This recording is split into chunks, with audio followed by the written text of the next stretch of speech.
Lute pelo seu casamento. Um adultério é mais uma realidade em nosso mundo moderno do que nunca. Amplamente aceito no mundo, inunda nosso subconsciente através da televisão e das redes sociais. Pode ser considerado normal, mas está longe de ser inofensivo. Recentemente, peguei um livro chamado Sexual Detours, da doutora Holly Hahn. Nele, ela dá algumas estatísticas surpreendentes. 70% dos homens traíram suas esposas. 60% das mulheres traíram seus maridos. Sob a aliança do casamento, 2 se tornam 1.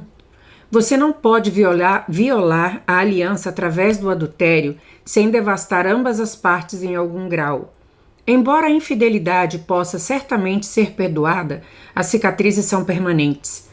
Nunca aconselhei uma pessoa durante uma crise de adultério que não se arrependesse profundamente de sua decisão de ser infiel.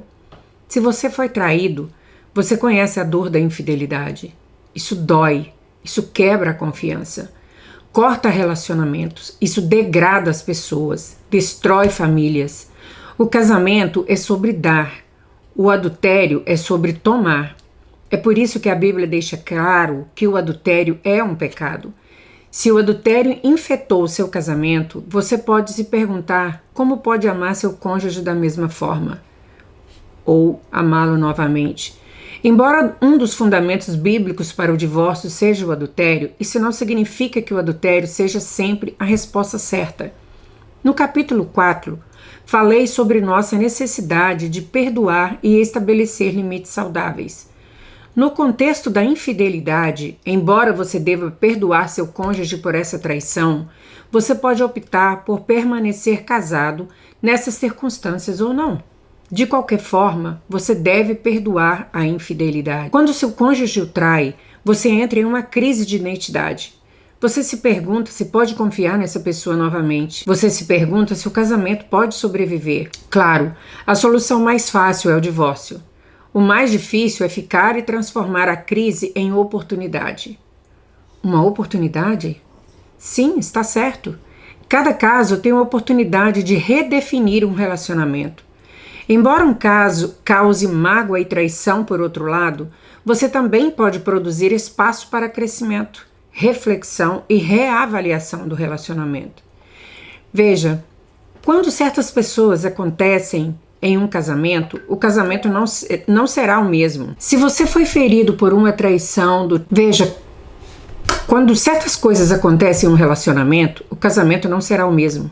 Se você foi ferido por uma traição, se você foi ferido por um pior tipo de traição, o relacionamento pode ter acabado.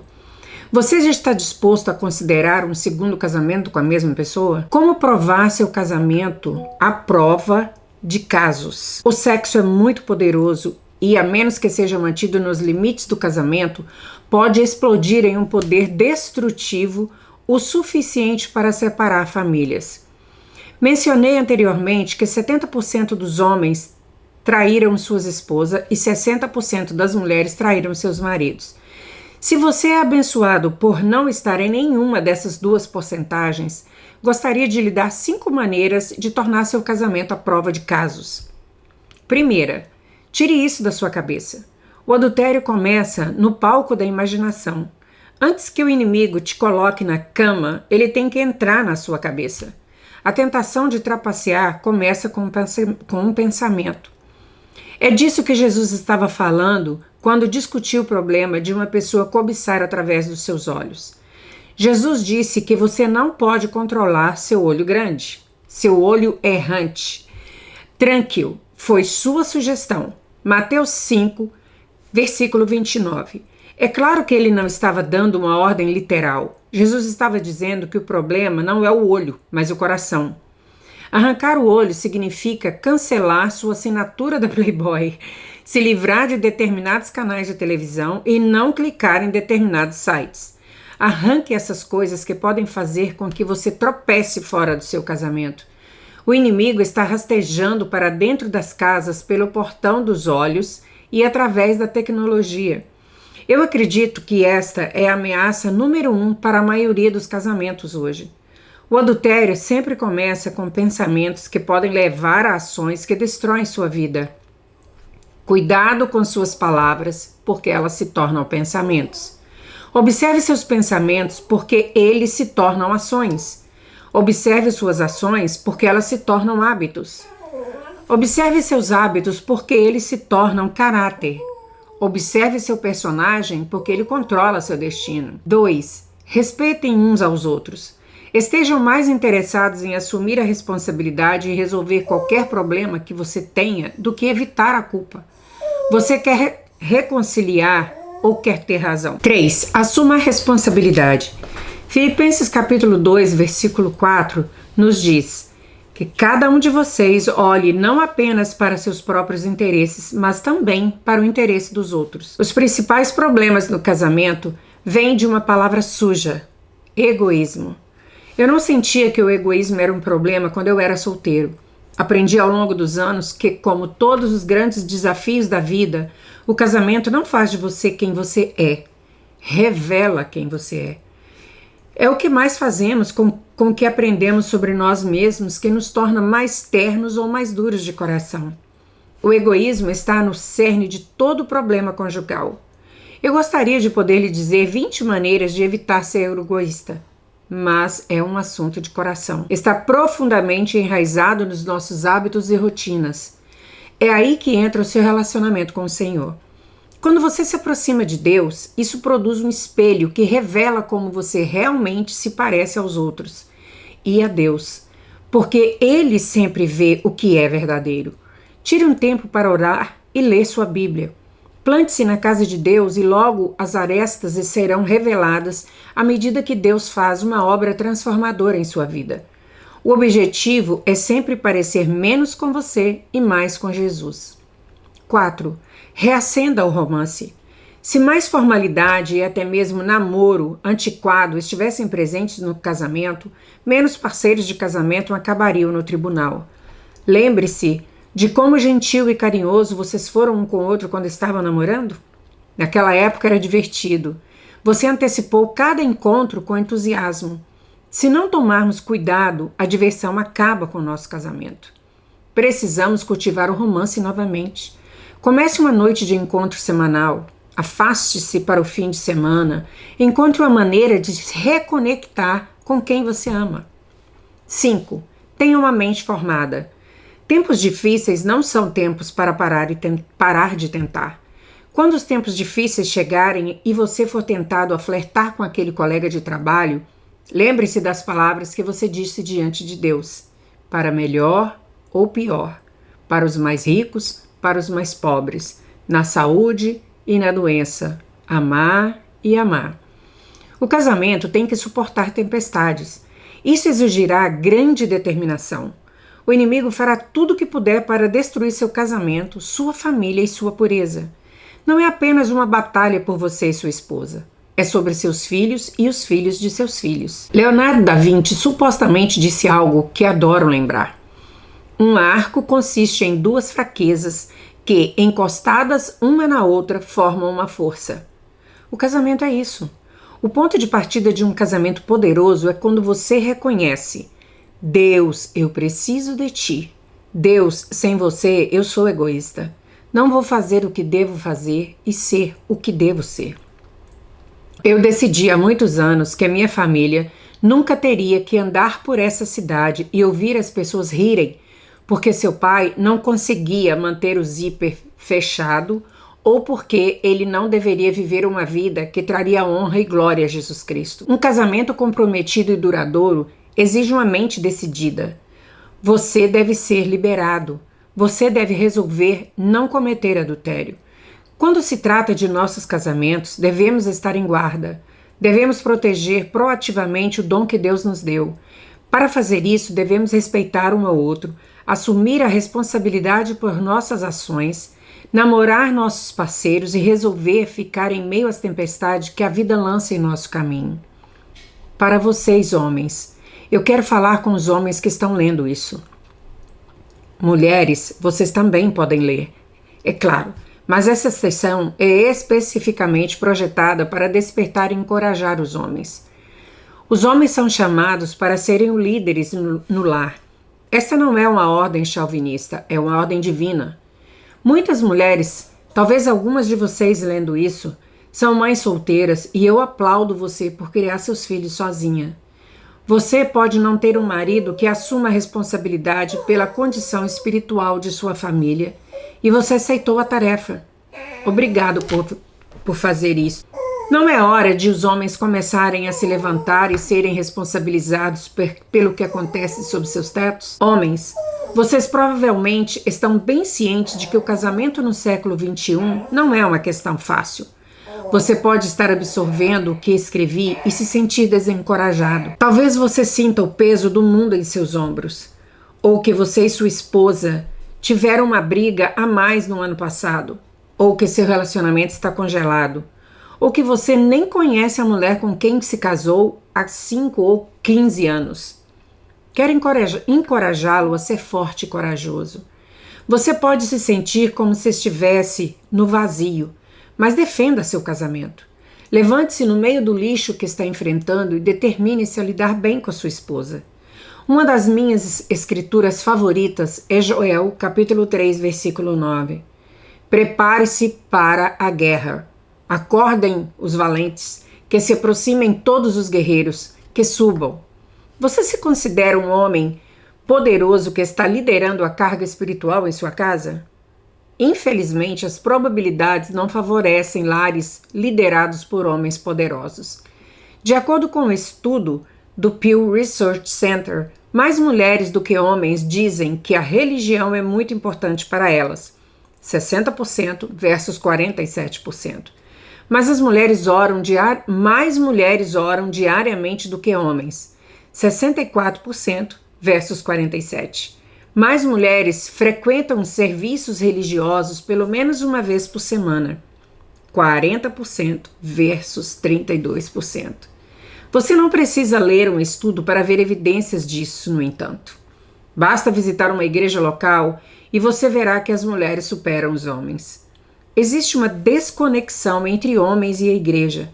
Eu não vou condenar vocês homens por não irem à igreja ou negligenciarem suas responsabilidades espirituais para com a família. Em vez disso, quero encorajá-lo a pegar o manto e começar a correr. Para manter as coisas simples, aqui estão 4 princípios para ajudá-los a se tornar um homem poderoso em seu lar. Jogue o homem. Lidere. Deus lhe deu a responsabilidade sobre sua família. Este é o trabalho, este é seu trabalho. Então lidere bem sua família. Honre sua esposa. Dê o exemplo para seus filhos. Veja o que está acontecendo sob seu teto, nos quartos, na TV, no computador, nos telefones, nos tablets e dispositivos. Controle sua raiva. Você não tem o direito de ser indelicado com quem vive sob seu teto, ou em qualquer outro lugar. Tenha seus desejos e seus impulsos sob controle. Torne-se autodisciplinado. Não basta fazer o que quiser, quando quiser. Viva de acordo com um conjunto de padrões espiritual e pessoal. Comunique-se com sua esposa e seus filhos em frases de mais de uma palavra. Sua esposa ou seus filhos podem falar muito. Entendo. Eu tenho 4 filhas, mas isso não lhe dá o direito de resmungar suas respostas ou se retirar para uma caverna de homens em vez de conversar com elas.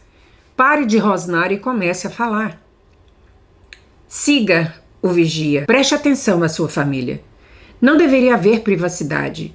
Veja quem está fazendo o que nas mídias sociais ou na internet. Saia do telefone. Saia do seu sofá. Saia do seu escritório.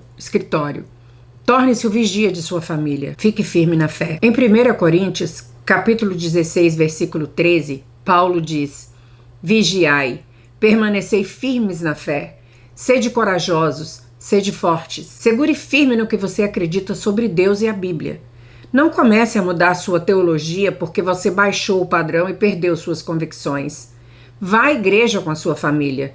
Conduza-os à oração. Finalmente, deixe tudo o que você faz com amor.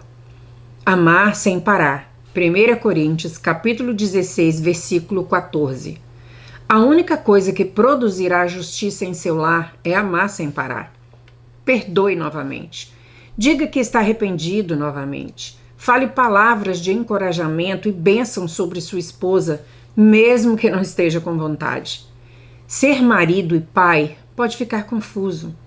Tenho dias em que sou má e feio. Tem dias em que as coisas me dão nos nervos muito mais fácil do que nos outros dias. Quando estou sob pressão, às vezes desconto em quem mais amo. Eu odeio isso, mas eu faço. Recentemente tive um daqueles momentos de fraqueza. Eu podia sentir a negatividade rastejando, mas então ouvi o Senhor falar comigo. Aqui está o que tenho, que te chamou para fazer, pai, como pai. Você tem duas responsabilidades. Em primeiro lugar, justifique-se de que sua família tenha um relacionamento com Deus, por meio de Jesus Cristo. E número 2, despeje neles autoestima através da afirmação.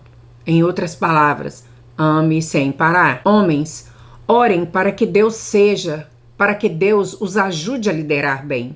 O casamento hoje exige um compromisso extraordinário, mas isso não vem sem a ajuda de um Deus que é por você e que está com você e que fornecerá o que você precisa.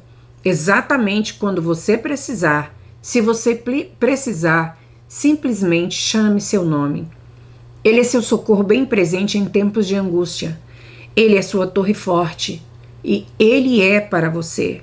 Jogue o homem e confie o resto a Jesus. Para você, mulher. Sua vez, mulheres. Se você vai manter seu casamento e criar filhos piedosos, você precisa da ajuda de Deus. Todos nós fazemos. Sua casa é uma sala de aula e você é a professora. A questão é, seu casamento ou sua família passarão de ano? Se você não tem certeza, precisa entregar a si mesmo e seu relacionamento com Deus hoje. Você não pode construir um casamento com sucesso sem o poder do Deus vivo fluindo através de você.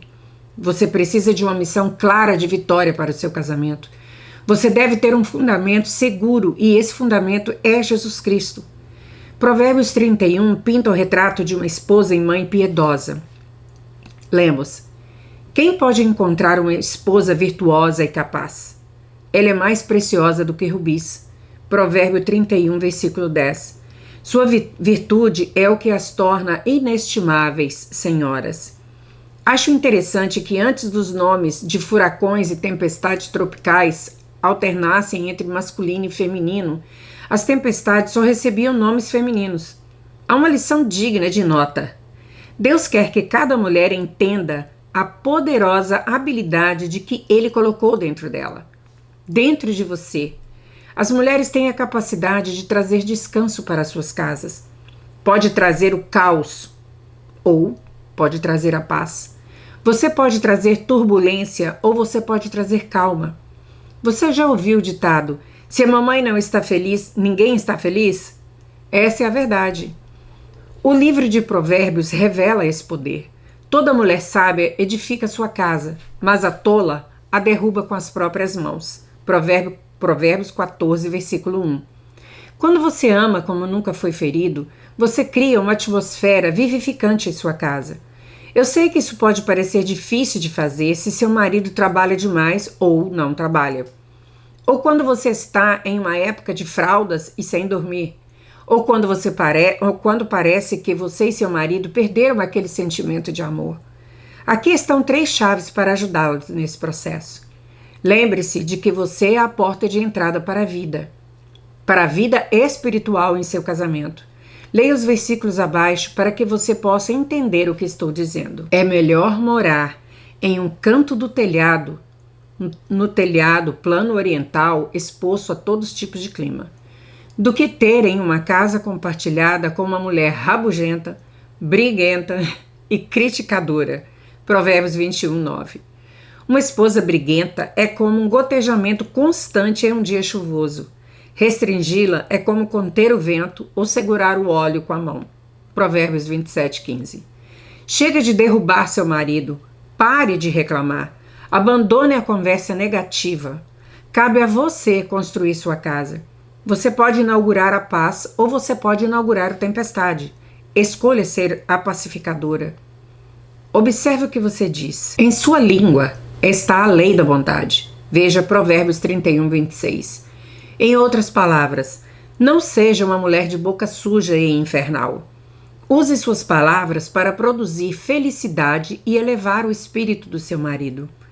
Lembre-se, uma palavra amável vai sempre mais longe do que uma palavra dita com pressa ou raiva. Construa seu marido. Provérbios 14, 1. A mulher sábia edifica sua casa, mas a tola a derruba com as suas próprias mãos. Você é uma tola se não edificar seu marido. Quando foi a última vez que você agradou a ele por fazer algo? Quando foi a última vez que você o chamou de bom homem? Quando foi a última vez que você deu uma folga para ele em vez de incomodá-lo para tirar o lixo ou desligar o jogo? Eu sei que seu marido não é perfeito, mas, senhoras, ele não era perfeito quando você se casou com ele. Em vez de dizer ao homem tudo o que é errado com ele, deixe Deus mostrar a ele. Seu trabalho é encorajá-lo, seja grata por ele, mostre-lhe respeito, acredite nele. Lute pelo que sobrou.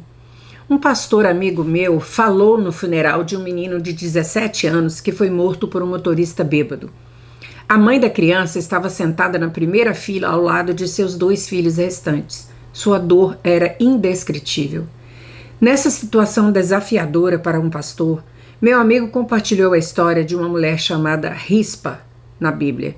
Rispa teve 2 filhos. Durante um período de fome, seus 2 filhos foram entregues aos gibeonitas como punição por seu pai quebrar um pacto de paz.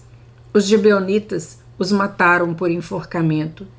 Enquanto seus corpos sem vida balançavam no ar, Rispa pegou um morcego e espancou os animais selvagens e abutres que tentavam pegar os corpos em decomposição de seus filhos. Ela armou uma barraca e ficou lá por 3 meses, embora seus filhos já estivessem mortos. Rispa lutou por um enterro adequado por seus filhos. Finalmente, quando a notícia chegou ao rei, ele cortou o que restava dos jovens e enterrou seus restos mortais em um túmulo reservado para a realeza. O inimigo pode ter devastado você em seu casamento.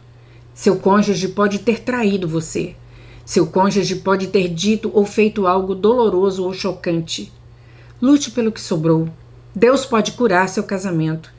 Deus pode restaurar seu casamento. Deus pode renovar seu casamento. Lute pelo que sobrou. O inimigo pode ter atacado seu casamento, mas casamentos perfeitos não chegam à caverna dos casais. Os casamentos que tiveram passado pelo inferno, mas pela graça de Deus eles declararam: vamos lutar pelo que resta. Deus pode lhe dar a graça de recuperar tudo. Ele pode restaurar o que o inimigo tentou tirar de você.